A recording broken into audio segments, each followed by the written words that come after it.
여호와께서 말씀하신 대로 사라를 돌보셨고 여호와께서 말씀하신 대로 사라에게 행하셨으므로 사라가 임신하고 하나님이 말씀하신 시기가 되어 이내 아브라함에게 아들을 낳으니 아브라함이 그에게 태어난 아들 곧 사라가 자기에게 낳은 아들을 이름하여 이삭이라 하였고 그 아들 이삭이 낳은 지 8년 만에 그가 하나님이 명령하신 대로 아들을 행하였더라. 아브라함이 그의 아들 이삭이 그에게 태어날 때에 100세라. 사라가 이르되 하나님이 나를 알게 하시니 듣는 자가 다 나와 함께 웃으시더라. 같이 봅니다. 또 이르되 사라가 자식들을 젖 먹이겠다고 누가 아브라함에게 말하였으리오마는 아브라함의 모경에 내가 아들을 낳았도다 하니라. 아멘. 자, 오늘 이 말씀은 이제 창세기 21장입니다. 이제 드디어 하나님이 약속하신 이 후손 아브라함과 사라가 그렇게 기다리고 기다렸던 아들 이삭이 태어나게 됩니다. 자, 이삭이 태어나기까지는 참으로 이 우여곡절이 많았죠. 그 세월이 얼마입니까? 25년 세월입니다. 아브라함이 75세 때 이 자녀가 없던 그를 부르시면서 하나님은 이 후손을 약속해 주셨습니다. 자, 그렇게 약속하실 때 이 언제 태어날 것이다 이렇게 말씀을 해주시면 참 좋았겠지만 하나님은 이 후손을 주신다고만 했지 이 언제 준다고 하지는 않았습니다. 자, 그래서 그런지는 몰라도 아브라함은 이 후손을 낳아야 할 아내를 어떻게 해야 되겠어요? 잘 아끼고 이 보살펴줘야 하는 이 의무와 책임이 있었는데 이 아내에 대해서 좀 함부로 했습니다. 이 자기 목숨을 건지기 위해서 누구에게 넘겼어요? 이 다른 남자에게 그냥 넘겨버렸습니다. 그것도 2번씩이나 그랬습니다. 이 믿음의 조상이라는 말이 무색할 정도로 조금 이 창피한 이 사건들이 있었는데 이 첫 번째 사건이 언제 있었냐면 창세기 12장에서 나왔습니다.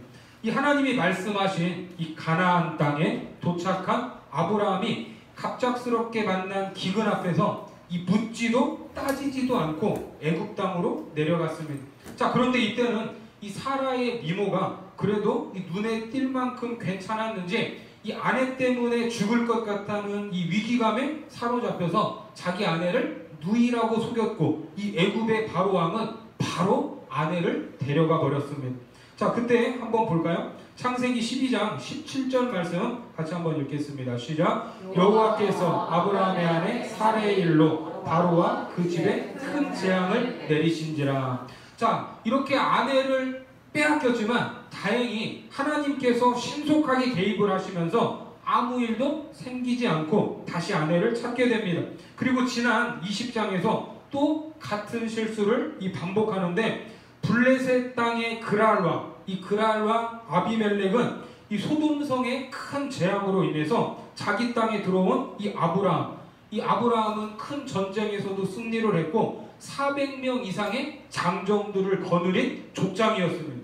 자, 그런 아브라함이 자기 땅으로 들어오니까 무서워서 이 안전장치의 하나로 정략 결혼을 생각을 했는데 마침 아브라함이 자기 아내를 누구라고 했어요? 또 여동생이라고 하니까 묻지도 따지지도 않고 90세 먹은 할머니 이 사라를 데려갔던 것입니다.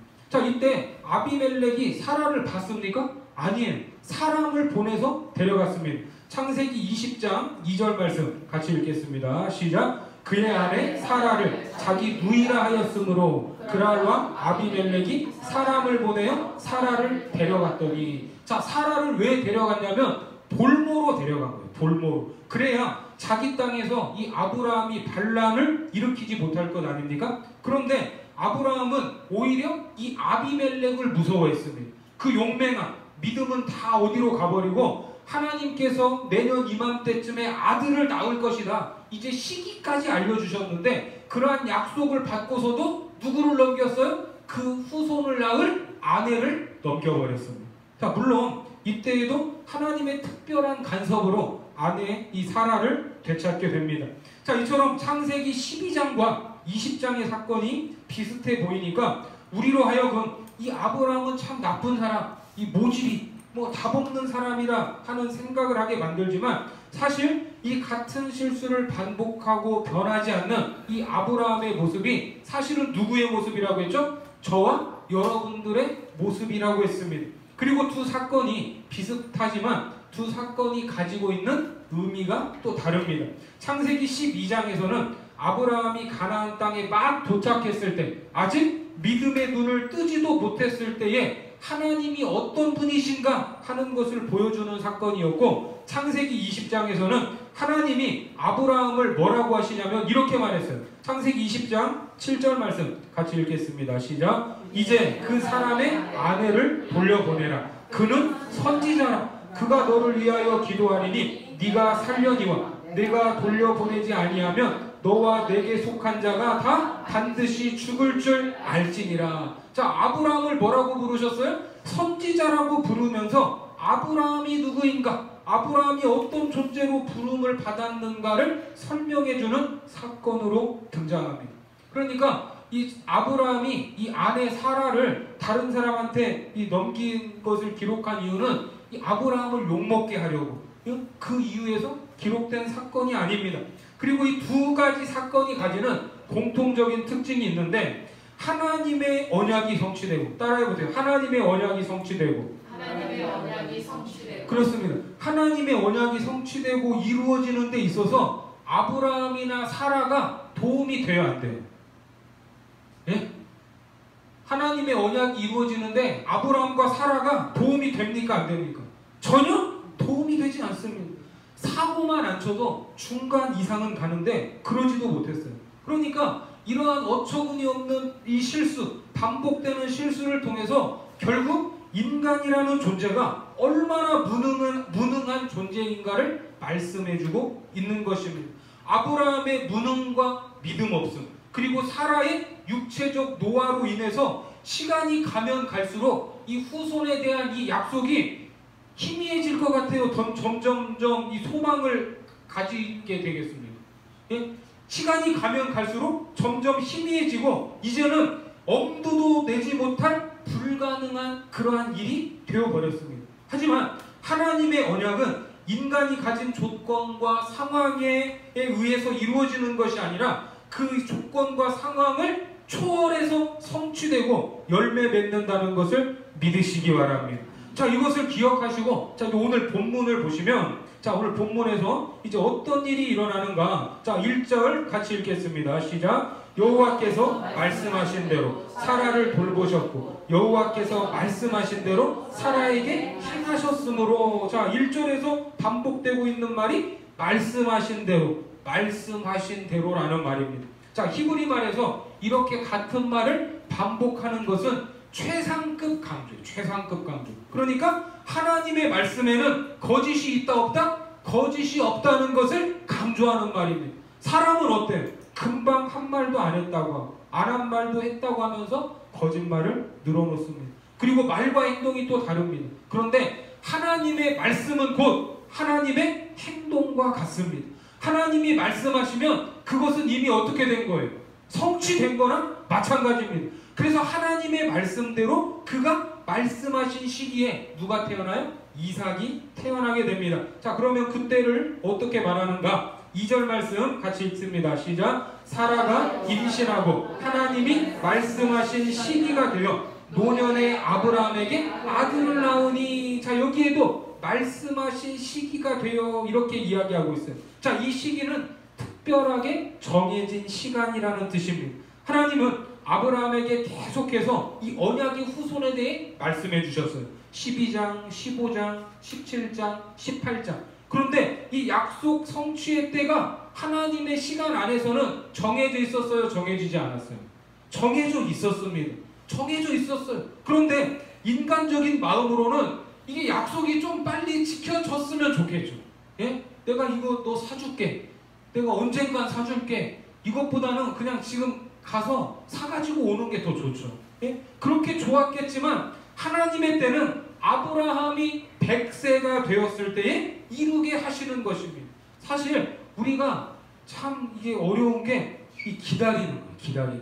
기다리는 게 참 힘듭니다. 그래서 이 아브라함도 창세기 12장에서 약속을 받았지만 이게 아무리 기다려도 이게 생겨요, 안 생겨요? 자식이. 안 생기니까 기다리지 못해서 처음에는 누구를 후계자로 생각했죠? 엘리에셀, 자기 종이었던 엘리에셀을 양자로 삼으려고 했고, 엘리에셀이 아니라고 하니까 좀 더 기다렸어요. 기다리다가 또 어떤 생각을 했습니까? 이제 여종 하가를 통해서 이스마엘을 낳기도 했습니다. 자, 그 상황과 그 환경에서는 아브라함의 선택이 최선이었어요. 아브라함은 그것을 선택할 수밖에 없었어요. 하지만 하나님은 뭐라고 하십니까? 아브라함이 선택한 것, 네가 최선이라고 했던 것, 그게 맞대요, 틀리대요. 틀리대요. 그것이 아니라고 인정하지 않으셨습니다.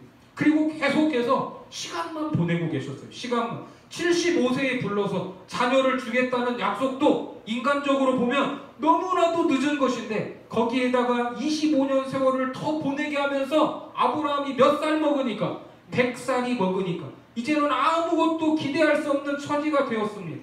예? 앞서 말씀드린 것처럼 아브라함은 얼마나 하나님의 언약을 성취하기에 부족한 사람인가. 그 아내의 육체적 상태는 새 생명을 잉태할 수도 없어요. 새 생명을 잉태하는 것뿐만 아니라 누가 새 생명을 낳아도 봐줄 수도 없을 만큼 늙어버렸습니다. 예? 생리가 끊어진 몸이었어요. 그러한 무능함과 절망적인 상황이었지만, 그러한 상황에 하나님이 개입을 하시니까 말씀하신 대로, 따라해보세요. 말씀하신 대로, 말씀하신 시기에 그 말씀이 성취되었습니다. 아멘이십니까? 자, 히브리서 11장 11절과 12절 말씀 같이 읽겠습니다. 시작. 믿음으로 사라 자신도 나이가 많아 단상하였으나 잉태할 수 있는 힘을 얻었으니 이는 약속하신 이를 믿으신 줄 알았습니다. 이러므로 죽은 자와 같은 한 사람으로 말미암아 하늘의 허다한 별과 또 해변의 부수한 모래와 같이 많은 후손이 생육하였느니라. 그러니까 아브라함이 뭘 잘하냐 못하냐에 따라서 뭔가를 주기도 하고 빼앗기도 하는 것이 아니라, 아브라함의 믿음과 행위와 실수에 상관없이 하나님이 그 인생의 한복판으로 찾아가셔서 그에게 말씀하시고 약속하시고 말씀대로 이루어 가셨다는 것입니다. 그러니까 하나님의 약속을 받은 우리, 여러분들 하나님의 약속을 받았어요, 안 받았어요? 하나님의 약속을 받은 우리도 어떻게 조금만 더 기다리고 인내해야 할 줄 믿으시기 바랍니다. 사실 이제 오늘 이 창세기 21장에 나오는 이 본문도 어쩌면 아브라함이 하나님의 때 이 시기를 기다리지 못해서 일어나는 사건입니다. 자, 이 가정에 어떤 일이 일어났습니까? 3절 말씀에 보니까 아브라함이 그에게 태어난 아들 곧 사라가 자기에게 낳은 아들을 이름하여 이삭이라 하였고, 4절에 그 아들 이삭이 난 지 8일 만에 그가 하나님이 명령하신 대로 할례를 행하였더라. 5절요. 아브라함이 그의 아들 이삭이 그에게 태어날 때에 100세라. 그렇습니다. 자, 방금 읽은 말씀에서도 이제 이삭이라는 이름이 반복되고 있어요. 이삭. 자, 이삭의 이름의 뜻이 뭔지 아세요? 그래, 웃음이라는 뜻입니다. 웃음. 자, 아브라함과 사라는 하나님의 약속의 말씀을 듣고 비웃었어요, 안 비웃었어요? 비웃은 적이 있었습니다. 웃었어요. 자, 둘 다 비웃었지만 하나님은 사라와 아브라함으로 하여금 이삭이라는 아들을 주심으로 진정한 웃음을 주셨습니다. 자, 그리고 본문 8절 같이 보겠습니다. 8절 시작. 아이가 자라매 젖을 떼고 이삭이 젖을 떼는 날에 아브라함이 큰 잔치를 베풀었더라. 자, 히브리인들은 보통 한 서너 살까지 젖을 먹입니다. 그 정도는 돼야 이제 이도정 나고 단단한 음식을 먹을 수 있기 때문에 이제 잔치를 이제 서너 살 그 이후에 베풀게 되는데, 뭐 정확한 나이는 나오지 않지만 이제 히브리 전통으로 비춰보면 이제 서너 살 정도 이제 추정할 수가 있습니다. 자, 이때 이제 잔치를 베풀었어요. 그런데 이 자리에서 문제가 생겼습니다. 자, 어떤 문제냐? 9절에서 11절까지 말씀해 보니까 사라가 본즉 아브라함의 아들 애굽 여인 하갈의 아들이 이삭을 어떻게 해요? 놀리는지라. 10절과 11절로 시작. 그가 아브라함에게 이르되 이 여종과 그 아들을 내쫓으라. 이 종의 아들은 내 아들 이삭과 함께 기업을 얻지 못하리라 하므로 아브라함이 그의 아들로 말미암아 그 일이 매우 근심되었더니. 자, 11절 넘겨주세요. 자, 사라가 보니까 어때요? 애굽 여인 하갈의 아들이 이삭을 어떻게 했어요? 놀려먹었습니다. 하갈의 아들이 누구죠? 하갈의 아들이 누구예요? 자, 이스마엘이에요. 이스마엘인데 성경은 의도적으로 이스마엘의 이름을 생략하고 있습니다. 대신 뭐라고 소개하고 있어요? 미천한 신분을 부각하면서 애굽 여인 하갈의 아들이다 이렇게 부르고 있어요. 왜 이스마엘의 이름을 사용하지 않았을까요? 예? 이름을 사용하면 마치 이삭과 이스마엘이 이 친형제로 오해될 수 있기 때문에, 예? 그래서 이스마엘이라는 이름을 사용하지 않고 애굽 여인, 그것도 여종의 아들이라는 신분을 드러내면서 이 이스마엘은 아브라함의 일가가 될 수 있다 없다? 될 수 없다. 그 존재로 인정하지 않겠다는 것을 지금 드러내는 것입니다. 왠지 그래도 이스마엘과 함께 살아온 정이 있는데 좀 무섭죠? 예? 좀 단칼에. 자, 이때 이삭은 몇 살이요? 서너 살. 이스마엘은 한 18살 정도 됐어요. 저 고등학생 나이, 고등학생. 그러면 이 3살짜리하고, 예? 3살짜리하고 18살짜리하고 이게 상대가 됩니까? 안 됩니까? 상대가 돼요? 상대가 안 되죠. 자, 어릴 적부터 이스마엘은 외동아들이었어요. 외동아들. 아브라함의 관심과 사랑을 받았는데 갑자기 이삭이 태어나면서 자기의 위치가 흔들렸습니다. 그래서 큰아들로서 은근히 힘을 과시하고 싶었던 것 같아요. 하지만 이스마엘이 이삭을 놀리는 것을 본 사라, 이 사라의 반응은 매정하리만큼 단호합니다. 이 여종과 그 아들을 내쫓으라. 이 종의 아들은 내 아들 이삭과 함께 기업을 얻지 못하리라. 자, 이 내쫓다는 말은 이제 인연을 끊겠다는 거예요. 완전히 쫓아버리겠다는, 추방시키겠다. 그리고 법적으로는 상속권을 박탈하겠다는 의미입니다. 이스마엘이 이삭과 함께 기업을 얻지 못할 것이다 이렇게 말해요. 그런데 이게 말은 쉽지만 이게 행하기가 쉬워요, 어려워요? 행하기가 어렵죠. 지금 이스마엘과 함께 살아온 세월이 20년 가까운 세월입니다. 20년 가까운 세월을 이스마엘을 보면서 기뻐했을 아브라함이 아무리 종이 낳은 아들이고 서자라고 해도 지금 20년 세월을 단칼에 끊어내기는 어려운 일입니다. 그리고 한편으로 보면 사라도 어때요? 사라도 너무나 이게, 예? 이 이삭을 조롱했다고 어떻게 조롱을 했는지 이게 그냥 감정적으로 대처하는 것 아닌가. 자기가 여종을 통해서 낳자고 했던 아들 아닙니까? 그러면 왜 그랬을까? 왜 사라가 이렇게 기겁을 하듯이 이렇게 세게 나왔을까요? 사라는 본 거예요. 뭘 봤냐면 육의 씨와 영의 씨가 함께 할 수 없음을 본 겁니다. 그래서 이삭과 함께 기업을 얻을 수 없다고 했고 그 모든 인연을 끊어내라고 한 겁니다. 하지만 아브라함의 입장에서는 인간적인 마음에 근심이 찾아왔습니다. 이 사건을 어떻게 볼 것인가? 이게 가정 불화로 볼 것인가? 이 사건을 정확하게 신약 성경에서 해석해주는 말씀이 있습니다. 우리 갈라디아서 4장 말씀으로 가겠습니다. 갈라디아서 4장 23절부터 31절까지 저하고 한 절씩 교독하겠습니다.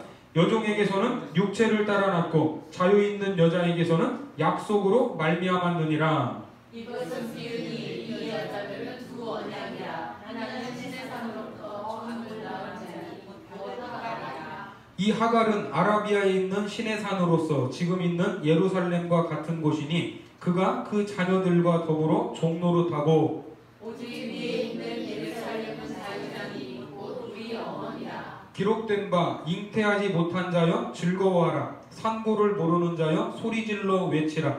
이는 홀로 사는 자의 자녀가 남편 있는 자의 자녀보다 많음이라 하였으니 형제들아 너희는 이삭과 같이 약속의 자녀라. 그러나 그때에 육체를 따라 난 자가 성령을 따라 난 자를 박해한 것 같이 이제도 그러하도다.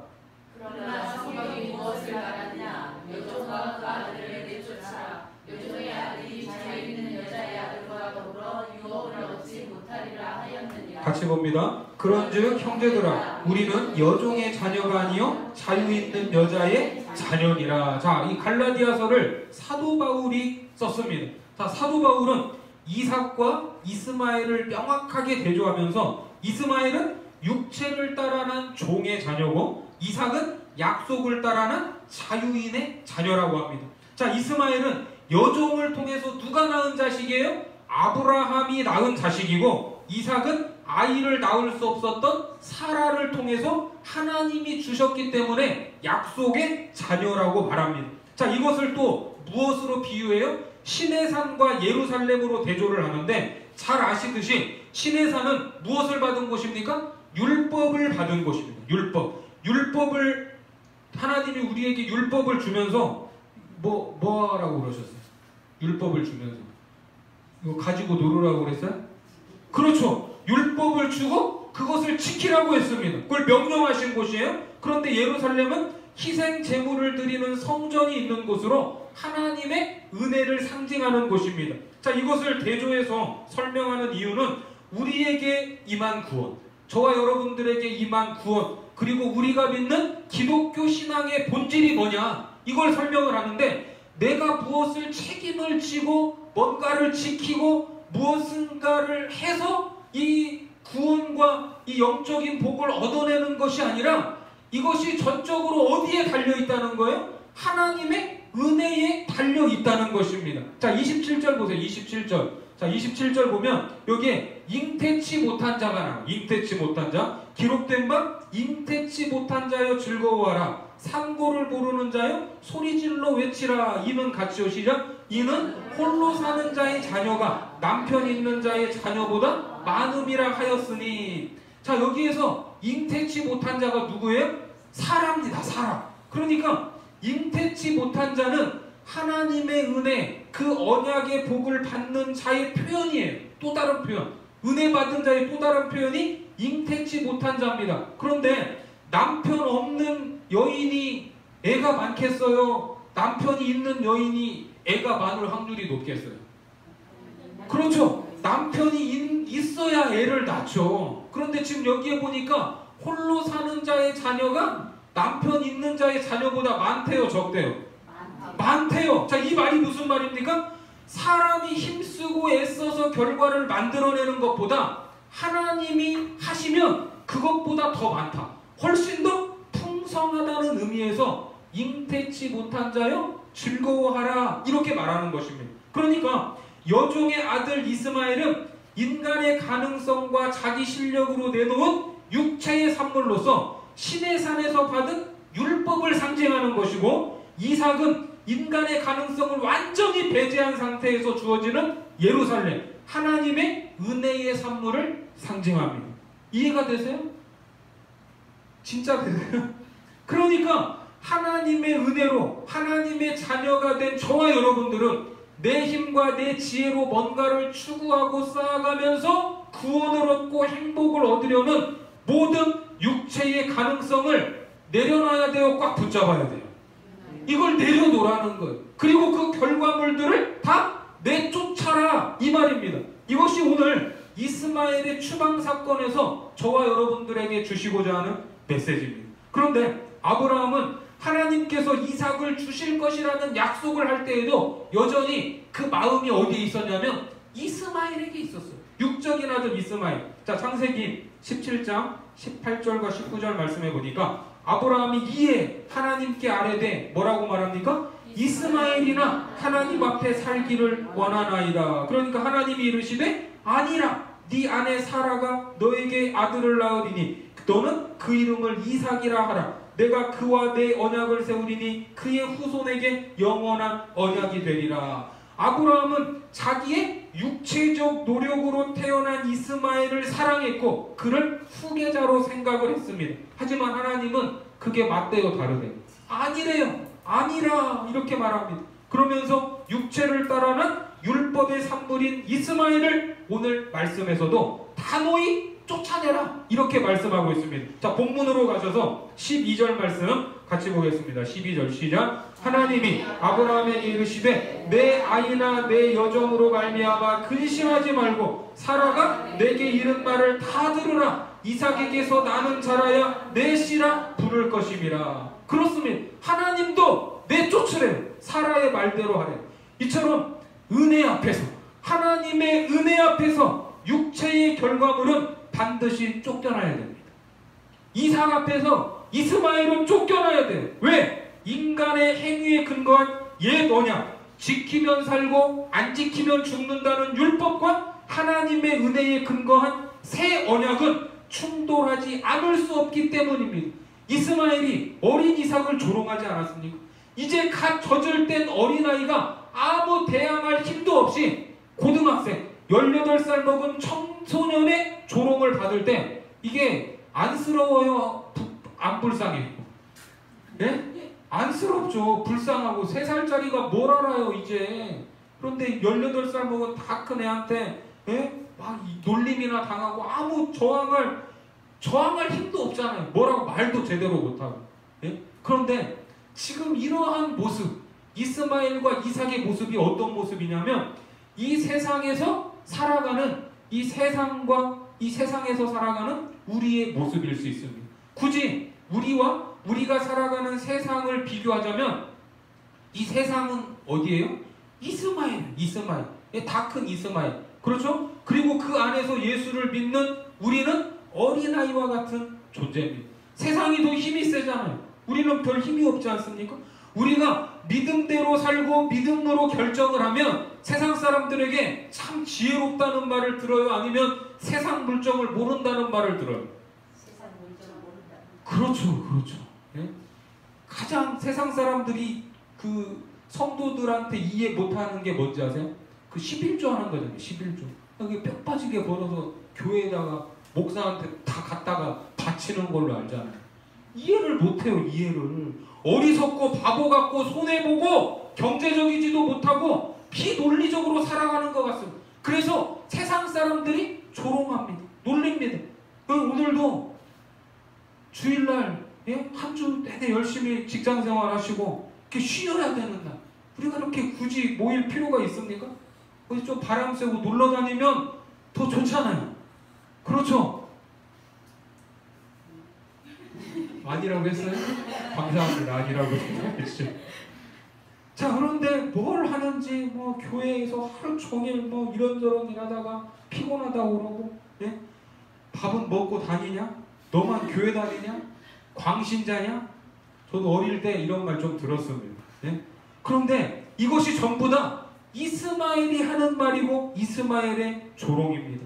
세상에서 그리스도인의 위치는 조롱받는 위치.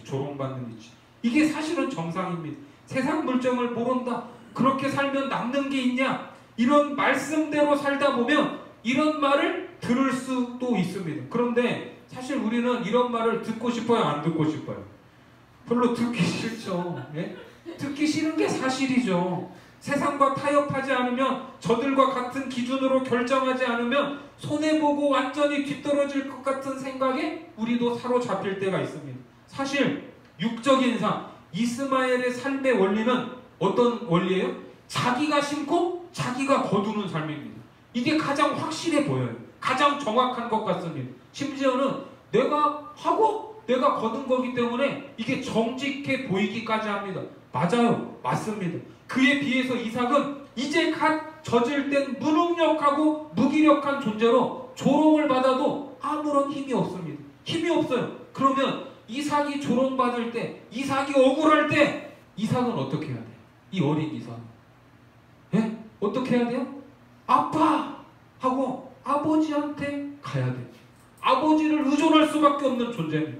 다른 방법이 없어요. 자, 이 정도에서 생각나는 말씀이 있죠. 자, 마태복음 18장 3절 말씀 같이 보겠습니다. 시작. 이르시되 진실로 너희에게 이르노니 너희가 돌이켜 어린아이들과 같이 되지 아니하면 결단코 천국에 들어가지 못하리라. 이런 어린아이 같은 존재가 이삭입니다.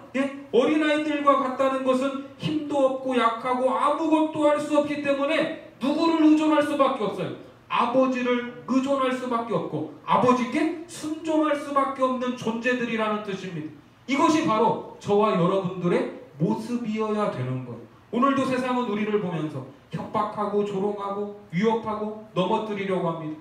늘 우리에게는 이스마엘의 조롱이 있을 수밖에 없어요. 그래서 예수님 예수님은 어린아이처럼 자신의 무력함을 인정하고 오직 아버지의 은혜만을 구하는 삶을 사는 자들이 천국에 들어갈 수 있다, 이렇게 말씀을 하신 것이고, 우리는 이 세상에서 바로 그 천국의 삶을 연습하고 훈련하는 삶을 살아야 되는 것.